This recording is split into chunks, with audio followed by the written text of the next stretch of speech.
Then I start broadcasting now, okay? Okay.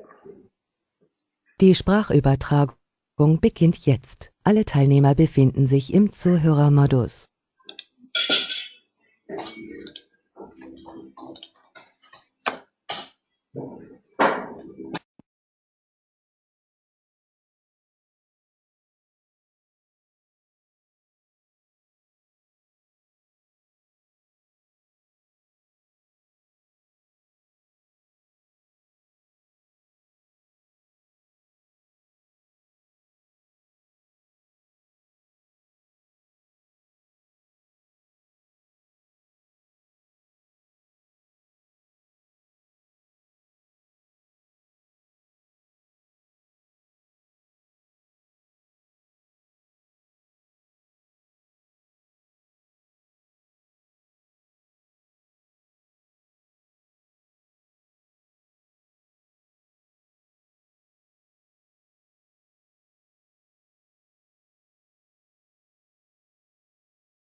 Welcome to the SQ webinar on TMMi.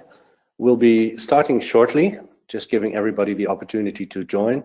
So in a minute or two, we'll be back with you. Just bear with us for a second. Thank you.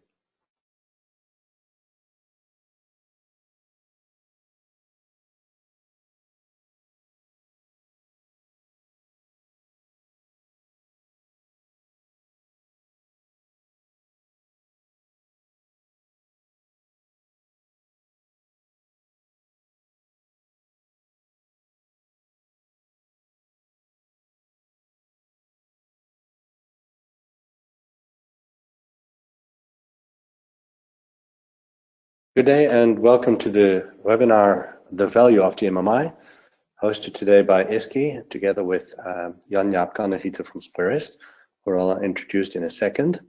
We'd like to thank you for joining us today, and before we go into the depth of TMMi, I would like to go through a couple of slides first.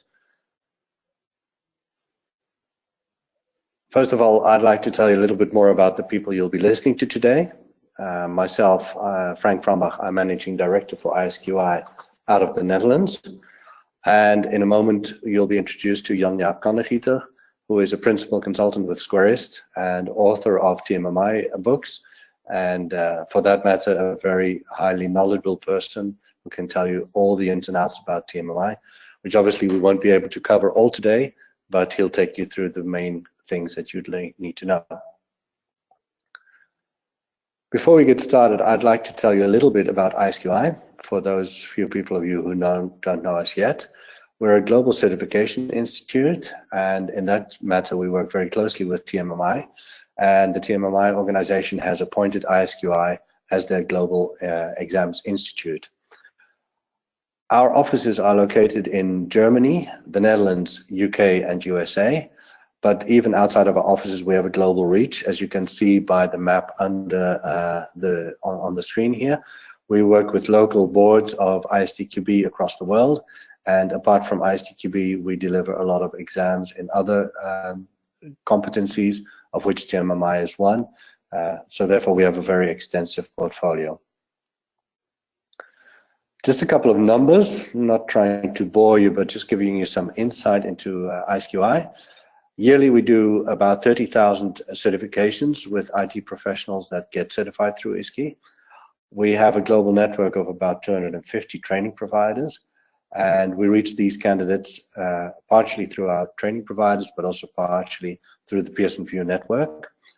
We have a network of 500 examiners that visit our partners and do exam sessions there throughout the world.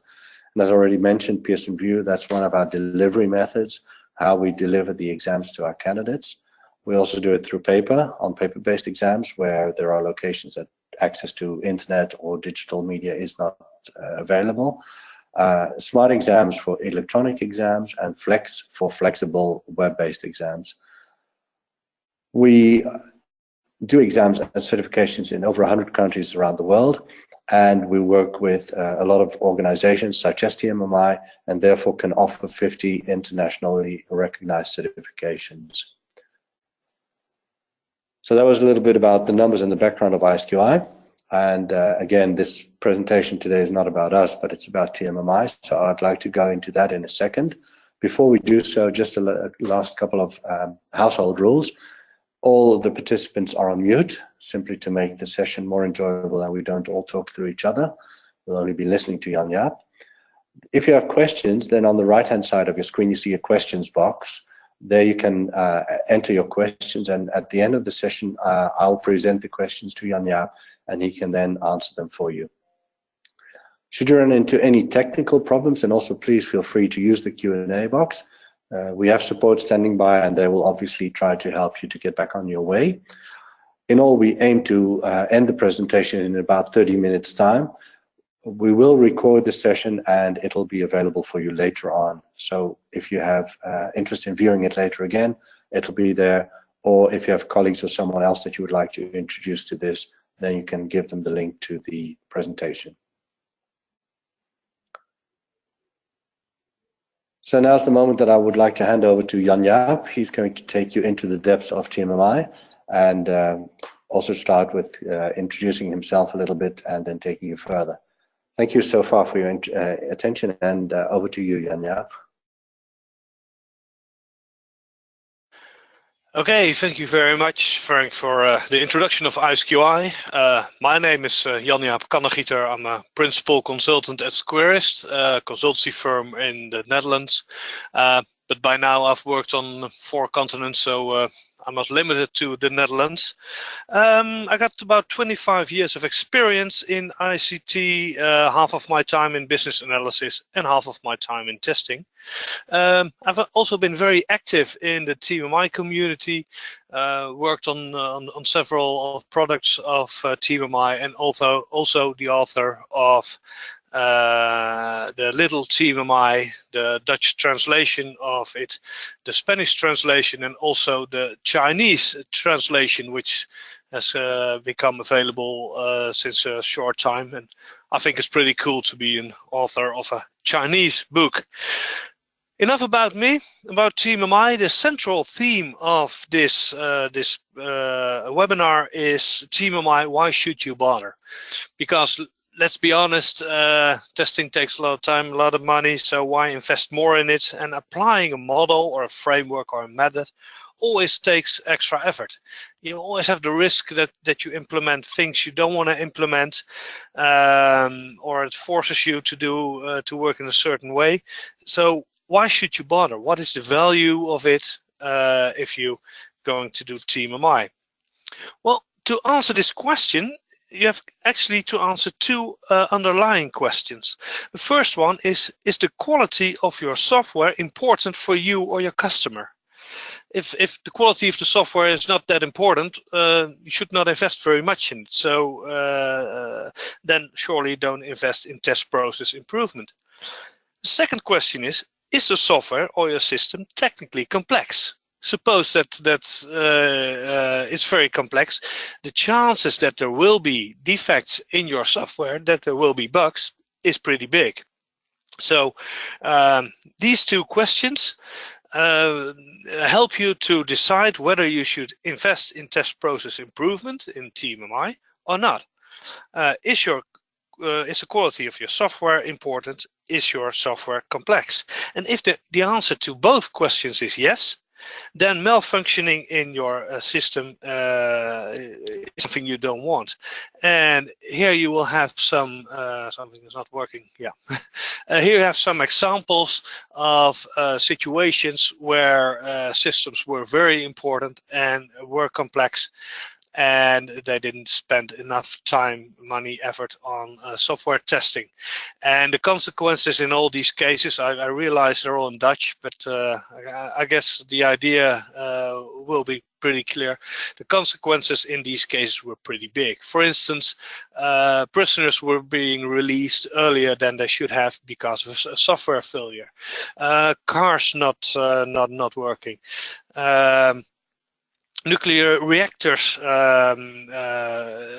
things going wrong in nuclear reactors because of software defects. Banks not doing their work. And also, and this is very important for Dutch people, the Formula 1 car of Max Verstappen was crashed because of a software failure. Maybe not that important for everybody in the world, but for us as Dutchmen, that's a pretty big thing.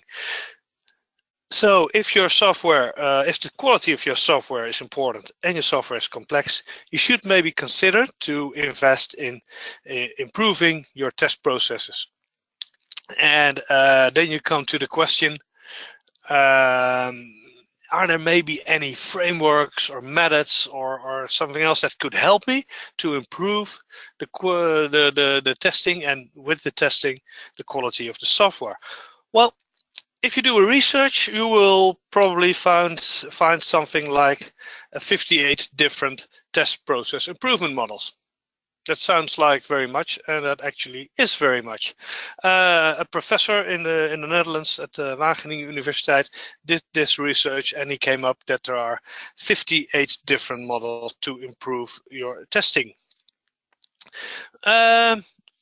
He also published this picture. I will not explain it in detail, of course not. It's too complicated and it's not that interesting, I think. But out of this multifocal literature review, he found all these different test maturity models. And especially the last few years, since 2010, you can see that there are all kind of new test process improvement models. So yes, test process improvement, maturing your test process is a big thing around, and a lot of organizations want to improve their test models. By the time you're convinced that you should invest in the quality of your software, so in your test processes, and you want to have a model, you also want to know what is the best model. Well, the best model is a difficult question, but we can surely tell you what is the most popular model. Here from the same publication, we see that the TMM and TMMi are by far the most popular models when it comes to test process improvement. TMMi is the successor of TMM. The use of TMM came to the conclusion that TMM was a bit outdated, so the TMMi was built as a successor. We also see in this picture that some organizations use non-testing models to improve their testing processes, like CMMi, CMM, which is of course fine, but using a specific model, specific for testing, makes it more concrete, and so could be something to consider. Let's look deeper into TMMi. What is TMMi? TMMi stands for Test Maturity Model Integration. So it's a maturity model. And at the start of this, it was made for a benchmark for assessments. It's a reference model with a set of guidelines or requirements or aspects you should have implemented to reach a certain maturity level. So assessors can use it to judge how mature your organization is, but of course you can use it yourself as well to do this, or to use it to improve your test processes. There's also something like professional assessors within the TMMi area. Let's be specific, you cannot hire test or assessors at TMMi. TMMi is not a commercial organization, it's a non-commercial organization. So you cannot hire assessors over there. You can, of course, go to commercial organizations for an assessor, for a TMMi assessor. But who is a professional TMMi assessor, and who says he's a professional TMMi assessor? As assessor, you can be accredited as TMMi assessor or as TMMi lead assessor, and you have to meet certain requirements to say you're a professional assessor, like doing certain courses, having having a lot of practical experience, etc., etc. So this way you are sure that the assessor you hire meets certain standards. The same counts for professional courses. Of course, there are a lot of course providers, but to do an official TMMi course, and we will see later which courses there are, you have to meet certain requirements again, from the content, from how much time you spend on what, etc., etc. So again, here you see that you need a certain level of quality when you have a professional TMMi course. TMMi is in line with CMMi and ISTQB. So the same vocabulary is used, and if you use CMMi or ISTQB, yeah, the same structure and the same wording is used, which is very nice within your organization. It's built by a community. It's built by a set of people who do this for free, so without compensation. And by now, over 36 different test professionals have added their knowledge have incorporated their knowledge in the TMMi. And besides the TMMi document itself, there are much more documents about agile, about assessments, etc., etc. And dozens of people have contributed by giving their knowledge, by making their knowledge available for the TMMi. And I think that's pretty cool. It's open source, it's for free, You can download it for free from the TMMi website, tmmi.org. You do not even have to register, so don't be afraid that you will get unasked emails for the rest of your life if you download one document. No, it's just really for free without any restriction.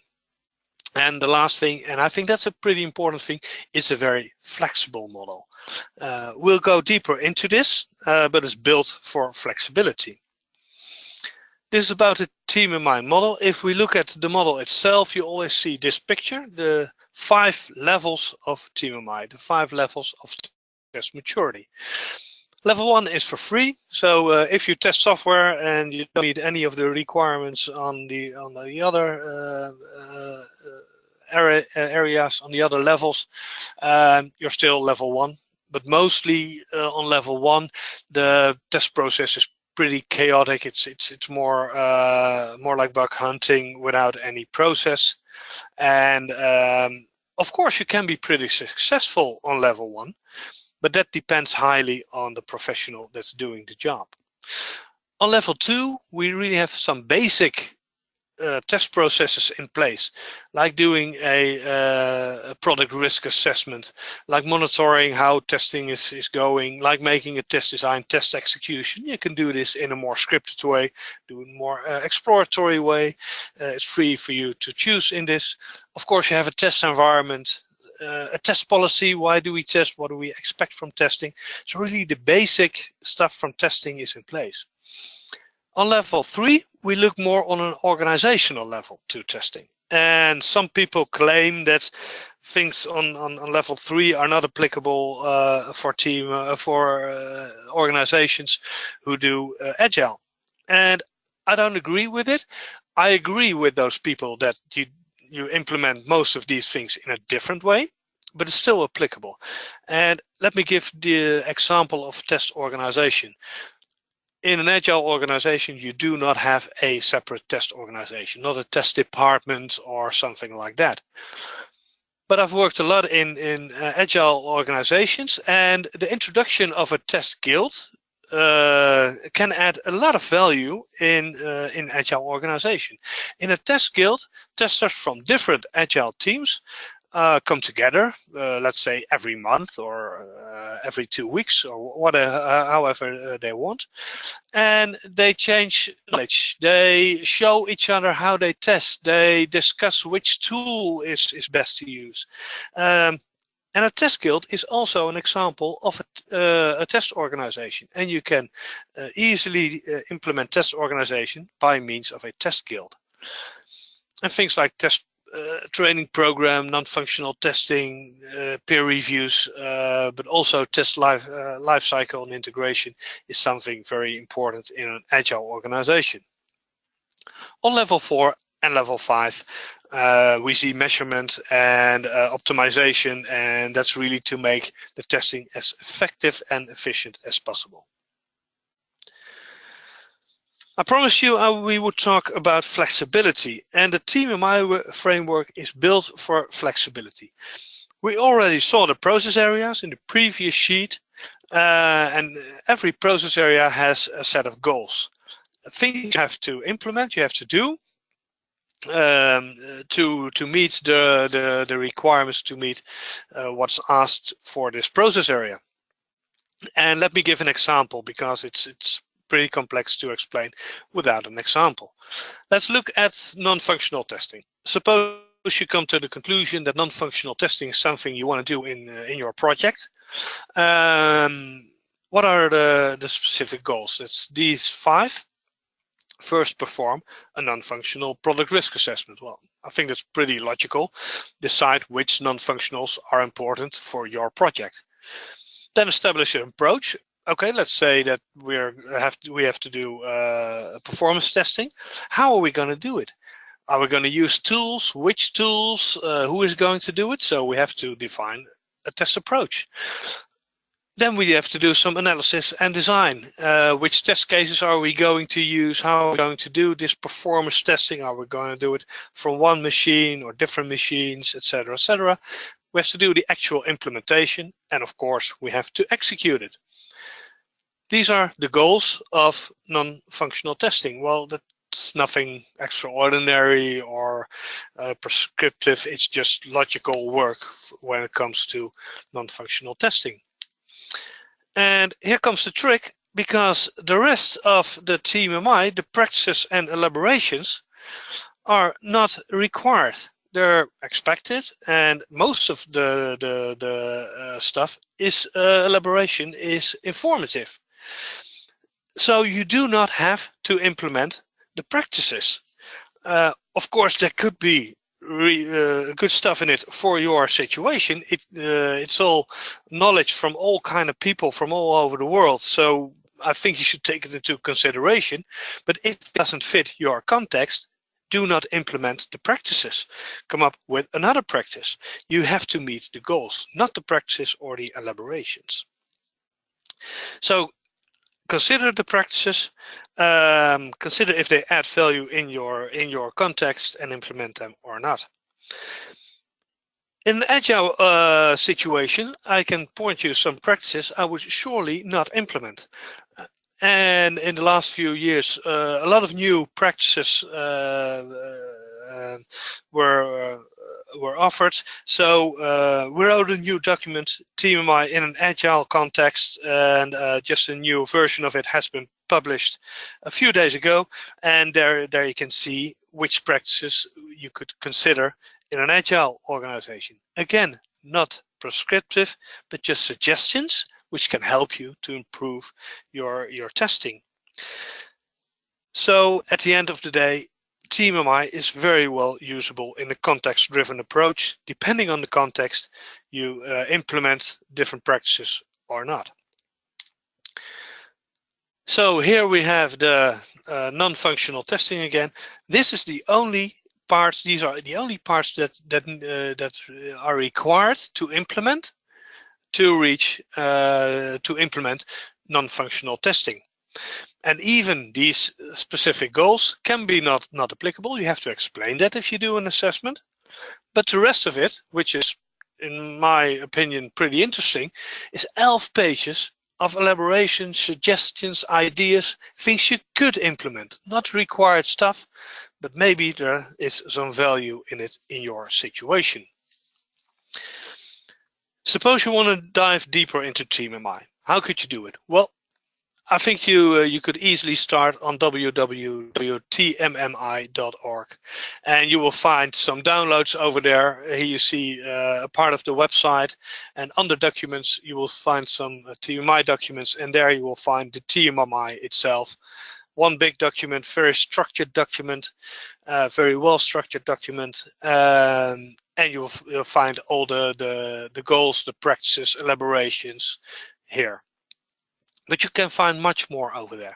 For instance, you can find a set of requirements to do an assessment. How do you do a professional assessment?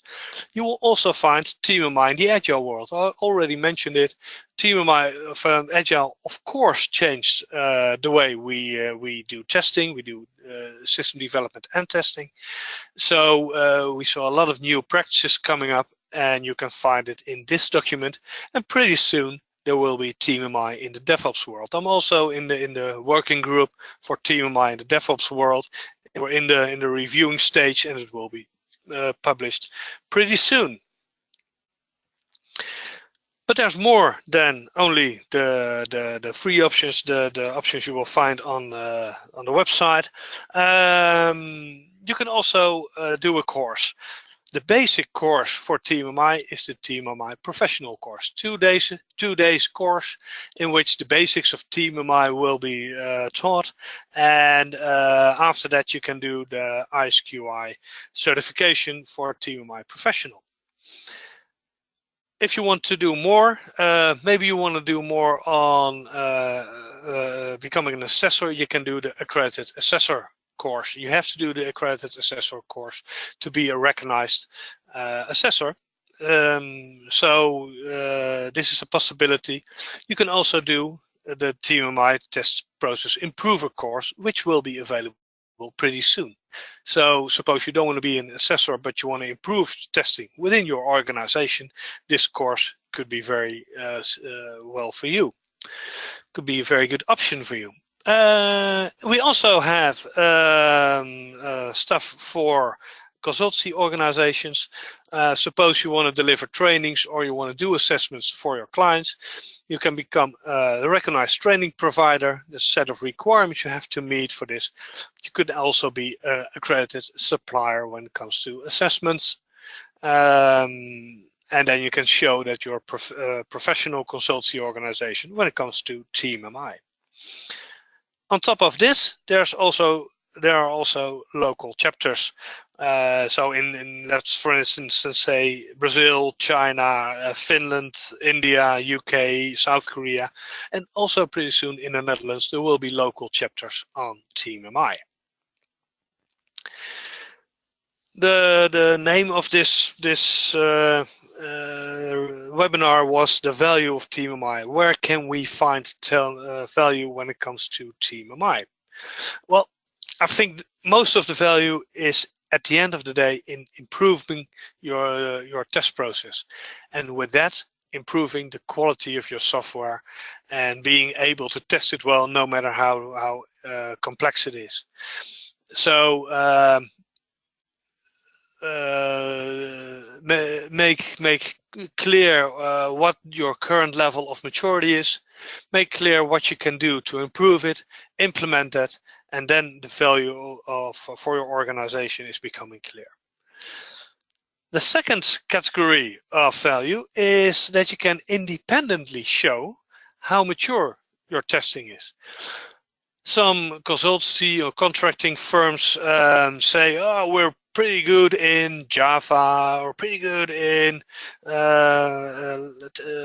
project management. Some also claim that they're very good in testing software. Well, it's great you say that by yourself about your own product, but maybe someone else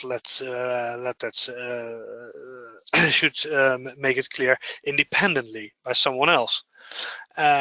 If you do an assessment, it's done by someone from outside your organization. It's a professional who's recognized, and you can show the rest of the world, yes, someone else, a professional, is saying we are mature when it comes to testing.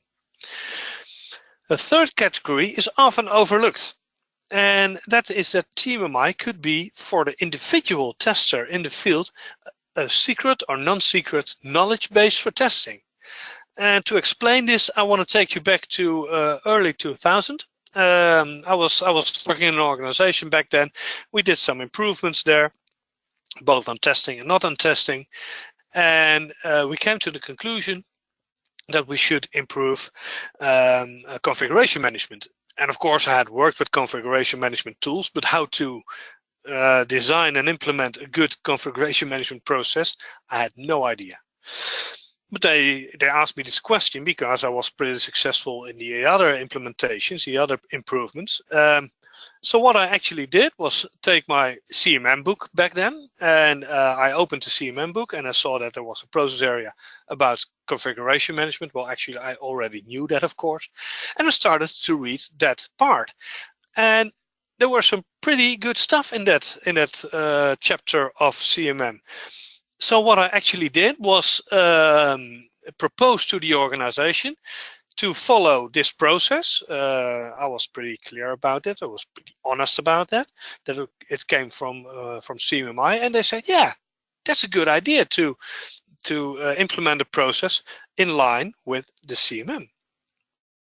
So I used it in my case as a non-secret source of knowledge. And I realized that a lot of people added added knowledge of them, added their experiences, and I could use that almost for free. I bought the book in that case. I didn't download the document. In TMMi, it's even for free. So the value of TMMi is in improving your test process. It's an independent assessment, so you can show to the rest of the world how professional your testing is, but also as a secret knowledge base you can download and you can use to improve your own work. That's my message. So basically, I think that test process improvement is important if the quality of your software matters and if your software is complex. TMMi is the most used model to improve it. So is it the best model? Well, that's difficult to answer, but a lot of organizations use it, and you can learn it by yourself. You can do courses. You can hire accredited assessors, and then you can have the value which is in TMMi. For now, thanks for listening. I think we go to the questions part now. So Frank, are there any questions? Well, first of all, thank you very much, Jan Jaap, for your very clear and concise presentation. I think it was a very good overview of the key value of TMMi. So thank you very much for that. And yes, we did receive a couple of questions. And for our attendees, I would like to say that if you would like to have a question you can still do so while we just have a couple of minutes left in today's presentation. I'll go over the current questions and see if any more come in as we are busy. One of the questions is, how is a TMMi assessment conducted? Well, mostly it's done by means of interviews, document study, and or a workshop. It actually depends if you have an informal or a formal assessment. With the formal assessment, you can really say that an organization formally reached a certain level. So so you need to do a formal assessment for that. But to have a quick look and to have an idea where you stand, you could also do an informal assessment. And personally, I do an informal assessment quite often by means of a workshop, so half a day or a full day with some participants looking at their testing and then coming to a conclusion. If you do a formal assessment, you will have to do interviews. You have to look at the documents for a formal assessment. So these are the techniques you could use. Okay, thank you. Another question that came in: what is the certification for individuals living in the USA? The certifications, we have the professional certifications, the TMMi professional, so that's the basic certification, and right now we have the assessor certification and the lead assessor certification. I'm not sure if the test process improver course will lead to a certification. It's not open yet, but it will be pretty soon. I don't have the answer on that one, but at least the TMMi professional, TMMi assessor, and TMMi lead assessor certifications are available. Excellent. And if you would like to get this certification in the USA, you can just contact us or TMMi and get all the information that you need on how you could either find a training provider or find another way to do the exam. Yeah. Okay, next question. What is the difference between TMM and TMMi? Well, I think there are two differences. First, the construction of the model, the architecture of the model is different. The TMM was in line with CMM. CMM changed to CMMi, and then TMM also changed their architecture to the CMMi-like architecture. More interesting is the content. I do not have the dates in my head, but TMM was published somewhere in the 1990s, and TMMi a couple of years ago. I don't have the year in my head, so it's newer. It's more up to date. Personally, I think you also have to use the TMMi in agile document to make it really up to date in 2018. So it's more up to date. The TMMi is more up to date compared to TMM. Okay, excellent. Another question that came in is, where can I find a certified trainer in my country?